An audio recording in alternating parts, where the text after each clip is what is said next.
De acordo com o Ministério da Saúde, 10 milhões de brasileiros têm osteoporose.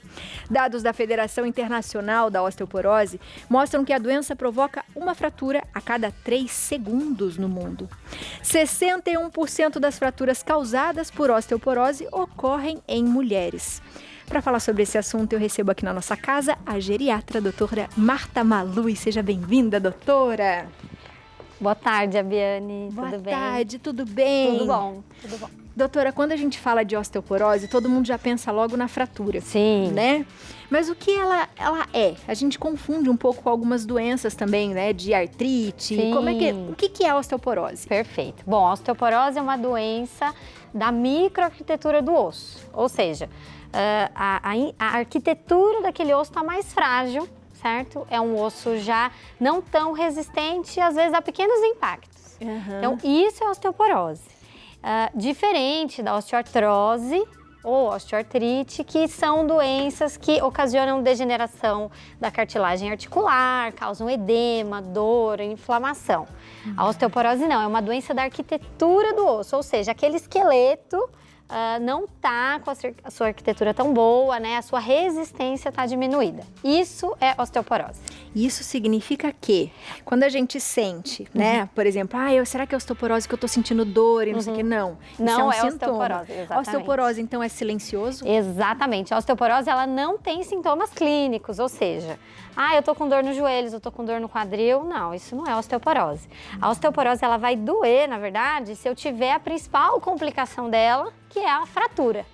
Então, a gente vai ter dor ocasionada pela osteoporose se eu tiver uma fratura óssea. Do contrário, eu não vou saber que eu tenho osteoporose. A não ser que faça investigação correta e tal. Então, é importante a gente frisar isso, né? A osteoporose é uma doença silenciosa da arquitetura óssea. E osteoartrite ou osteoartrose são ocasionados por inflamação e degeneração articular. E aí a gente vai sentir mais. Vai, com certeza. Dói no frio, excesso de peso, atividade física errada, inflama, né? E tem várias causas da osteoartrose e osteoartrite, né? Tem por ácido úrico, artrite reumatoide, lúpus, pelo próprio envelhecimento, né? Agora, a osteoporose não, ela é silenciosa. E existe uma predisposição a ter a osteoporose? Sim.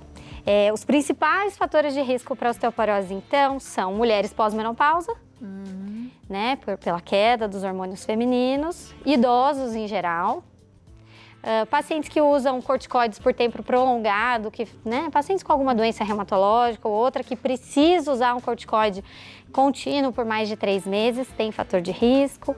E pacientes que têm outras doenças também, doenças da tireoide, mieloma múltiplo, enfim, uma infinidade de outras doenças que aumentam o risco de osteoporose. Mas o principal são mulheres pós-menopausa e idosos. E idosos são os principais. São os principais. Quando a gente fala também, né, que eu já ouvi algumas pessoas falarem, fulano é muito magrinho, é perigoso ela ter uma osteoporose. Isso é verdade, doutora? É verdade. O baixo índice de massa corpórea é fator de risco para osteoporose. Então, assim, é aquele indivíduo que não tem uma massa óssea constantemente renovada, remodelada. E, às vezes, esse indivíduo com uma baixa massa óssea é um indivíduo desnutrido. E uma coisa importante, né? O tratamento e a prevenção da osteoporose está intimamente ligado a uma boa refeição, né? Uma boa alimentação, na verdade.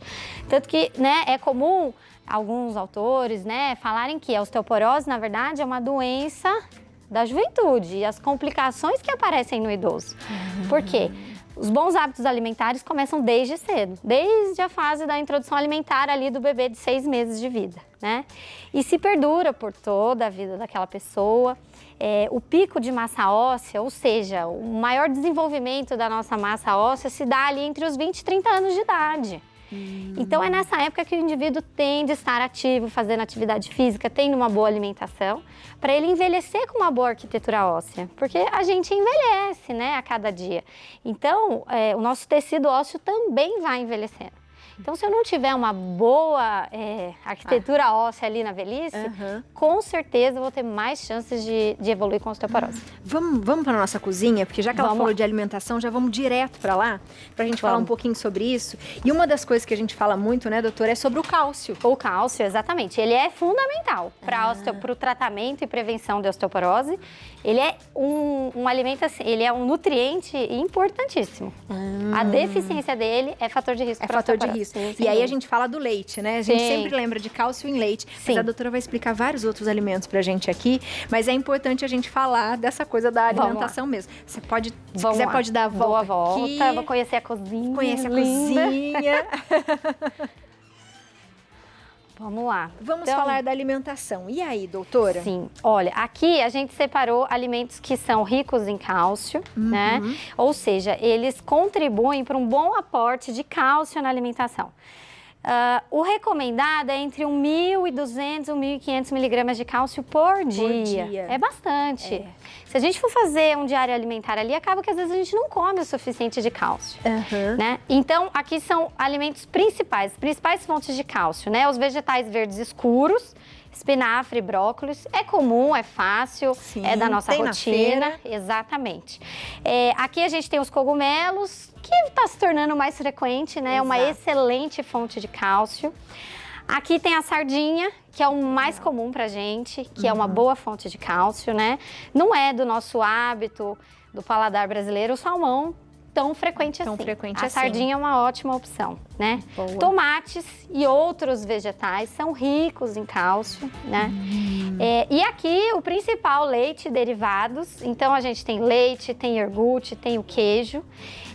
Em todas as apresentações. Então, para eu ter um bom aporte de cálcio, por exemplo, no meu café da manhã, no lanche, pode ter uma vitamina batida com leite, com queijo, com ovo, que é um alimento importantíssimo, porque além do cálcio tem proteína, que é importante para a função muscular. Então, quando a gente melhora a nossa função muscular, consequentemente, o nosso tecido ósseo também melhora. Legal. Os dois são muito importantes. E aí a gente fala para as pessoas que têm, por exemplo, eu não posso porque eu não posso com lactose. Você tem vários outros alimentos que têm cálcio.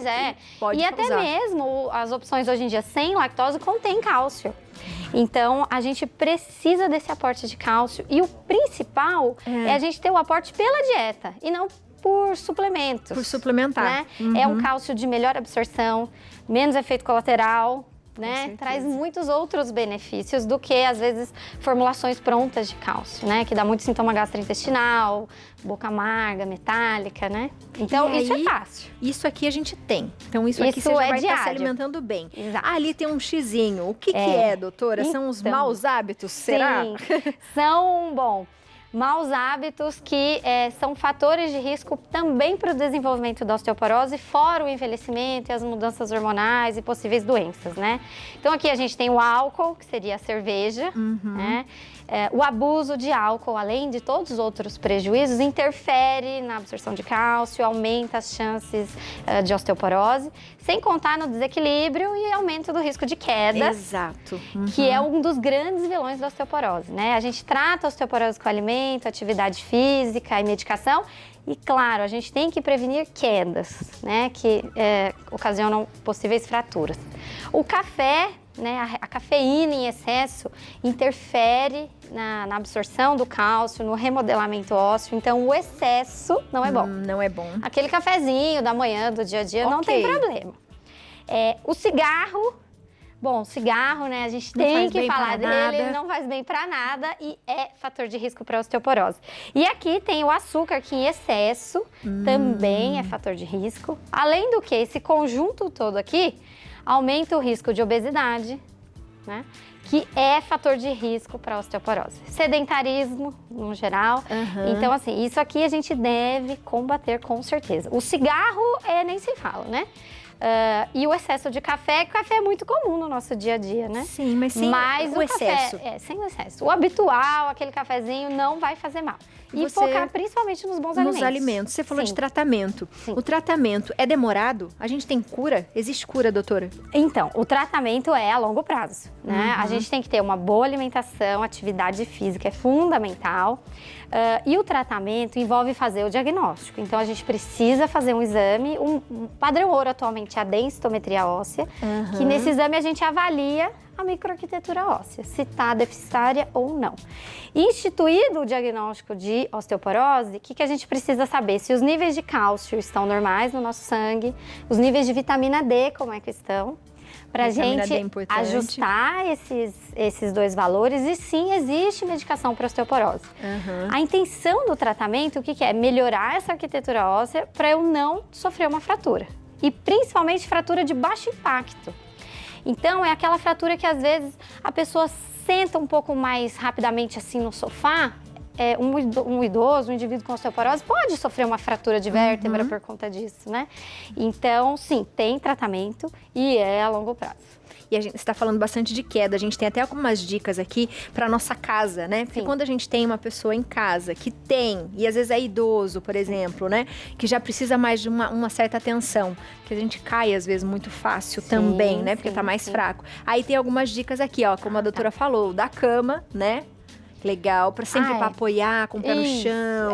É extremamente comum, por exemplo, né? O idoso vai se levantar da cama e não só o idoso, todo mundo. Todo mundo faz A gente isso. já levanta correndo. Não. Primeiro a gente senta na beirada da cama, apoia os pés no chão. É comum a gente ter hipotensão postural, às vezes está num ambiente escuro, vai para o ambiente claro, a nossa acomodação visual, né, principalmente o de idoso, demora mais. Então a gente tem que se levantar devagar, porque aqui acontecem várias quedas. Boa. Várias. Então se levantar devagar é importante. Ai, piso antiderrapante. Pisos antiderrapantes, bom, nem se fala, né? Ambiente molhado, a chance da gente escorregar é muito grande. Então, assim, calçado sempre com sola de borracha antiderrapante. Sempre, sempre. E no banheiro, além do piso antiderrapante, é importante a gente ter aquelas barras de apoio. Exatamente. Como se fosse o corrimão, né? Então, tem o corrimão ali próximo do vaso sanitário, próximo do chuveiro. É um auxílio que, assim, previne muitos acidentes. Muitos acidentes. E é pra gente no geral. Um pós-operatório, de uma pessoa mais jovem, não só para o idoso. Para todas vale as para pessoas. sempre. Para todos. Ai, legal. Os tapetes soltos. Ai, tapete é complicado, tapete né? é um problema, porque geralmente as laterais elas começam a virar e ali o idoso pode escorregar. Ainda mais se tiver de chinelo, por exemplo, que é um calçado inadequado. Então, sapato, se tiver de borracha ou o tapete tem que estar fixado no chão mesmo. Existem colas, adesivos ali para não deixar o tapete sair do lugar. Exatamente. Muito bom. A gente tem, ó, algumas... Ai, as escadas também com corrimão sempre, corrimão, a gente segurando. Perfeito. Sinalização de escadas é importante, principalmente noturna. É uma sinalização, né? Uma luz baixa, é sempre importante. E aquelas faixas, né, antiderrapantes, que são colantes também, a gente consegue comprar e aplicar. É interessante, sim, ter em casa. No intuito de quê? Prevenir quedas. Quedas. Exatamente. A gente tem umas perguntinhas pra gente encerrar. Vamos aqui fazer pra tentar responder algumas. Boa tarde, Abi. Adoro o seu programa. Doutora Marta, eu tenho osteopenia. Perda gradual da massa óssea que pode levar à osteoporose. E tenho muito medo de que se torne uma osteoporose. Tem como retardar a evolução? Um grande abraço para você, Silvia. Perfeito. Vamos lá. Osteopenia é uma fase pré-clínica da osteoporose. Ou seja, a osteopenia não é a doença ainda, a osteoporose. Ou seja, aquela arquitetura óssea já não está tão boa, mas não está tão deficitária. É um alerta. É um alerta. E agora uma coisa importante, eu tenho que saber, por exemplo, se esse indivíduo que tem osteopenia, se ele tem fatores de risco a mais para osteoporose. Então, por exemplo, se ele é usuário de corticoides, se a mãe já teve fratura, enfim, se ele é fumante, pode ser que ele tenha que iniciar até mesmo com medicação. Certo? Entendi, boa. Osteopenia é importante, exatamente, Boa, Silvia. Vamos para a nossa próxima pergunta, da Salete Gomes, de Pernambuco, Belo Jardim. Boa tarde, eu tenho osteoporose nos joelhos e nos dedos das mãos. Estou sentindo muita dor, estou com esporão do calcâneo, quase não consigo andar. Me ajude, doutora. Seria osteoporose mesmo ou não, né, doutora? Para a gente saber se é osteoporose, né, a gente precisa da densitometria óssea ou Por exemplo, a Salete já teve alguma fratura de baixo impacto e aí tá doendo. Mas o esporão de calcânio nos dedos das mãos, muito provavelmente é osteoartrose, então precisa de analgesia, atividade física e medicação para dor. Né? A boa alimentação, atividade física vale para tudo, né? Tudo nessa vida, pra minha tudo. gente. Mas tem que ver se é osteoporose mesmo. Boa. Mais uma perguntinha aqui da Emilane, Campo Mourão, Paraná. Boa tarde, Abi. Tenho hipotiroidismo. Estou com 32 anos e meus exames de cálcio sempre apontam níveis baixos. Corro o risco de desenvolver a osteoporose com o passar dos anos? Beijos, beijos pra você, minha querida. Sim, tem risco. Alerta, né? também, né? O hipotireoidismo é uma doença que, se não tratada, aumenta as chances, né?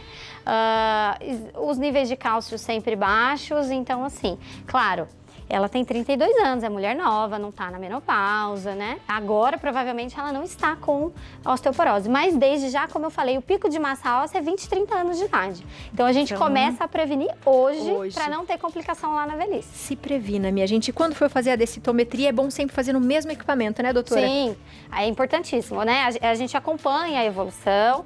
Atualmente, né, é um aparelho que a gente encontra com mais facilidade em várias cidades, mas é importante o aparelho estar ajustado, ser num bom local de referência e o mesmo aparelho. Boa, doutora. Seja bem-vinda sempre. Obrigada. Um beijo. Obrigada, Obrigada viu? a você. Minha gente, doutora, toda vez que ela vem aqui, ela dá uma puxada na nossa orelha, não é? Então, ó, se cuida para ter qualidade de vida e saúde. Beijo, doutora.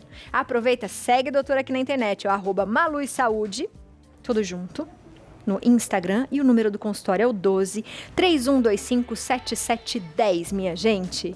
Muito bom, doutora.